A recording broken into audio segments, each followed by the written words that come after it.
Hello and welcome back, ladies and gentlemen.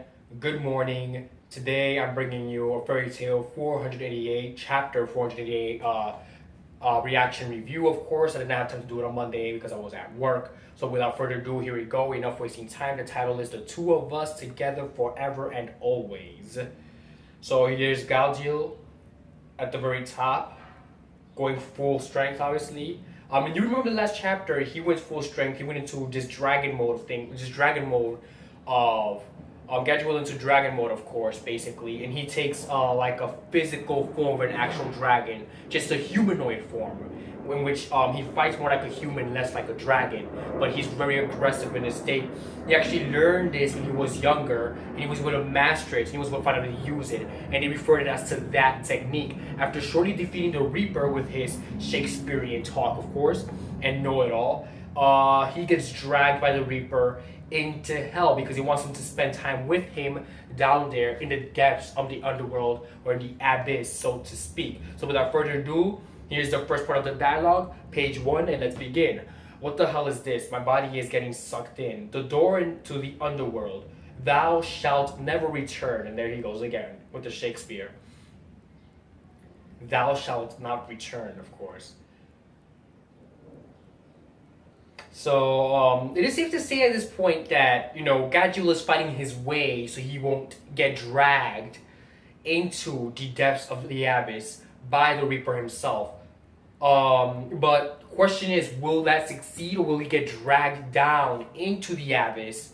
And should this be the case, will this probably would this mean that does this actually mean that the battle will continue in the abyss? Chances are it will. But let's see if Levi actually goes after him down there as well, because Levi has this close relation with him. So she's worried for him. So you say, stay the hell away from me. It's too late for me. My body has already become nothing but a mass of magic barrier particles. If you touch me, then you will also become. So he tells Levi that his body is now a mass of particles. And we've been down this lane already. This is the second time that it is therefore explained to us what magical particles is. When basically when you use your full power and you have normal power to muster up, you suffer from this illness, of course. And this illness is basically kind of it's particularly a magic degeneration. Your body becomes more of a particle, and Levi wants to save him. But the thing is that should she take that action in saving him, the ultimate cause is of her being dragged down into the depths of the abyss along with him. He does not want that. Gadget wants her to stay, not to get dragged down along with him. So I don't care about any of that, Levi. So you're coming back with me, Gadget, no matter what. What do you think you're doing, Gadget? You left me with no other choice. I'll have you know, I'm not the damsel in distress I was when you first met me. So when he first met Levi, she was basically hopeless, and she's making it known to Gadget that she's no longer hopeless. I'm begging you to stop. Of course, and you see one of the Fairy Tale members grab Levi before she can even try anything. And the only thing she can do again is just sit there and watch. She's taken back to the depths of, as he's taken to the depths of, the abyss. So she's screaming pretty much, "Let go of me!" And much to the Fairy Tale member's refusal, he will not let go of her because he just doesn't want her down there, which pretty much makes sense. You don't want to go.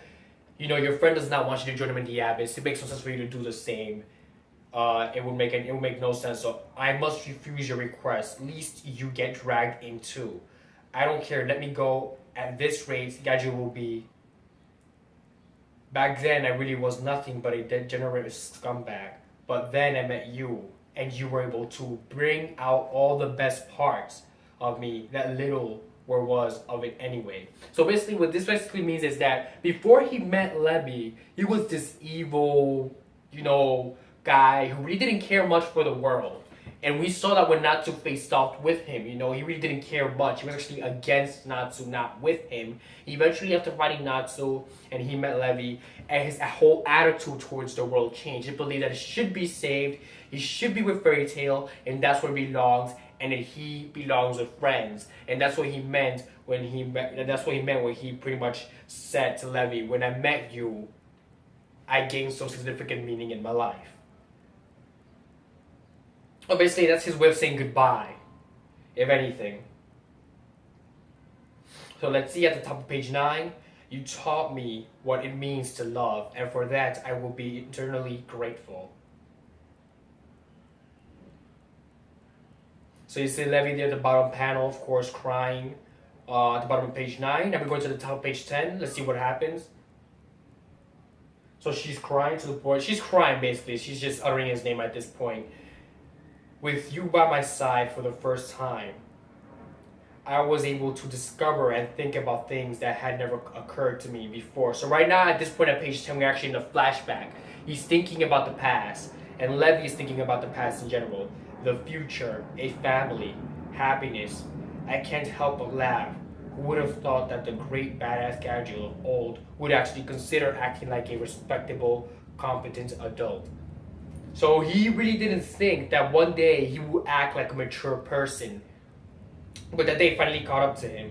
I really did want to walk with you side by side forever. After everything I have faced, having a future with you snatched away from me is definitely the most terrifying thing I have ever had to endure. Gagio, I entrust my future to you.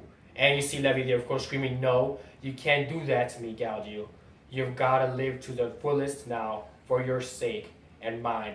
I won't let you go. I won't let you leave me. So basically, at this point, she wanted a family with Gagio, and so did Gagio. Gagio felt the same way she did and wanted a family. He felt that they belonged together. He wanted to walk side by side. The usual words that are uttered by people who actually fall in love. Whether you are or you're not. You're probably dreaming of, okay, one of these days I'll have somebody to walk beside me, I have my own family, and it's something that basically humanly, normally speaking, goes to the mind of somebody as they go growing up and they hit that adult stage. They're like, okay, I need somebody to walk beside me. This was Gagio and Levi. They finally met. They belonged together. They were opposites, of course. And she made him realize what love is. And he was, you know what, maybe I can have a family with this girl. And she felt the same way. I wanted to have a family. And it seems that's not going to happen anymore unless it's some miracle at the end of the chapter happens where he actually gets saved and comes out of the abyss somehow, which would be pretty crazy. But let's see. You be sure and get Levi back to the guild, safe and sound. So Lily, swear it on your life. I swear it. So Lily, of course, was the one that held back Levi at this point, because he didn't want her to go into the abyss either along with Gagio. And Gagio wants her to stay away altogether from that, so she would get dragged into that mess. And you see Levi there, of course, screaming in pain because she no longer has the person she loved right beside her. So basically, it's an action panel. She screams Gagio's name out into the sky. Here at the bottom of page 13. I'm going to the top of page 14. And we see a lot of ruins. And now only 6 remain until all dragons are completely annihilated. Oh, so that's your true objective, is it? Of course, get out of my sight. I've got no business with you. Yours is a terrifying, intense strength indeed. You intend to block my path, knowing full well who I am. But of course, our great Agnolia. So, we have another battle about to take place. You know Agnolia, of course, took down one of the enemies without batting an eye. And now he's going to fight Lady Eileen at this point. And Eileen is pretty strong, and Agnolia as well. It's going to be like kind of an off-the-scale battle. At the end of the day, I wonder, will you be able to provide me with even a moment's entertainment? And you see Agnolia, he's like a bit shaken at how fast she is, how like strong and fierce she is, pretty much. Indeed, and then some. Please, August, listen to me. So we have Brandish here again, negotiating with August. He's another one, just like Eileen, one of the strongest as well, and he has a lot of potential to cause a lot of damage, which is why Naxos is being held at bay by his friends to do whatever they can not to actually tempt anybody. So please, August, listen to me. What His Majesty is attempting to achieve is absolute genocide and nothing less. The Dragon King Festival Ragnarok call it whatever you like, but in the end, it amounts to nothing but a one-sided massacre. This war is nothing but murder. It's not a clash of noble ideals between our two countries. Surely you can tell that much. I know that among the 12, none are the wiser than you. That is why you must realize that at the end of this fight, there will be no future for at all to look forward to. All that awaits us is an empty abyss. So basically, Brandish says this isn't a battle of ideals. This isn't a clash of ideals. This is a clash of who can kill more people. This is a slaughterhouse. This is complete murder. It's a massacre and it is genocide. And this battle should not be allowed to go on if that's the case. So she's trying her darndest to actually, continue her conversation, her negotiation with August, and hoping in the hopes that it goes well and that they can actually continue to move forward no matter what the case is. Where we are headed at the conclusion of this battle is to be decided by His Majesty. Think for yourself. Maybe you shouldn't be coming on so strongly, just a thought. That is what I have decided to do. I have reached the conclusion that these people are not evil, far from it. Thanks. This child, Natsu, stop burning a hole through his body. Please. It's like, Natsu is trying to burn a hole through his body. She's like, can you stop doing that, please? Before we get our ass whooped. And August noticed him anyways from a mile away. He just noticed him now, though. He's like, wait a minute, this child, Natsu? He's like, so he knows about Natsu and the rambling about him and his successes in his life, of course. August, I beg of you, at least try talking to them. Well, I suppose I would sooner listen to what they have to say than make a fool out of you, Brandish. You're the best grandpa, basically. I have no recollection of you being my granddaughter, but to me, you've always been my granddaughter. Oh, wait a minute. So Brandish pulls out a knife at the bottom of page 19, trying to pretty much stab him. And she winds up killing him, obviously. So that's a bit insane that she actually got near August and wound up like stabbing him like that. That's insane. Okay, you should see Natsu and Lucy's face like at the very bottom. At the page. They're like, what the fuck? What is wrong with this bitch? It's like, okay, you know what? She's a psychopath. That's who Brandish is. So she's like laughing to herself, like, ah. So the one I must kill stands before me now. So that's pretty shocking. Grand. Mess, what the hell have you done? I altered her memories, of course. I implanted the sentiments of I must kill August no matter what the cost within her end. You son of a... So Natsu's now angry because, of course, Mest, he's able to alter the way people think. So what did he do exactly? He put the words or the sentence, I must kill August, in her head. This caused a psychological reboot in which instead of negotiating, she would kill him. And knowing August, he's not going to go down that easily. So he just caused the fight. I did it to protect the guild. Brandish. It's all crystal clear to me now, Brandish. So look, he's not even dead. He's like, okay, you know what?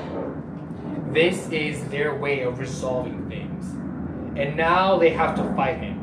The mightiest magic in the world shall now be invoked. So because of Mest, he's now invoked one of the strongest people in the world to battle against the fairy tale and the guild. Mind you, that was the worst thing you could possibly do, implant that in her head.